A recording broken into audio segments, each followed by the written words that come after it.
Сәлеметсіздер ме? Бұл видеода біз ChatGPT көмегімен қысқа мерзімді жоспарды, яғни қымыжыны қалай тез әрі тиімді жасауға болатынын көрсетеміз.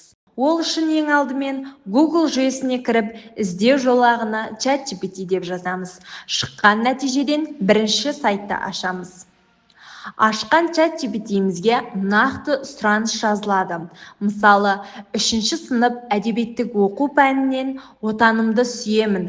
Мұқағали Мақатаевтың 3 бақытым өлеңіне қымыжы жаса. Онда оқу мақсаты, бағалау критерийлері, дескрипторлар, мұғалім және оқушы іс-әрекеті болсын деп нақты жазылады. Жасанды интеллект бірнеше секунд ішінде құрылымды, дайын жоспар ұсынады. Мұғалім оны өз сыныбының ерекшелігіне қарай өңдеп, толықтырып қолдана алады. Бұл әдіс уақытты үнемдейді, сабақ құрылымын жүйелейді, бағалау жүйесін нақтылауға көмектеседі. Бүгін біз ChatGPT көмегімен қысқа мерзімді жоспар, яғни қымыжы жасаудың тиімді жолын қарастырдық.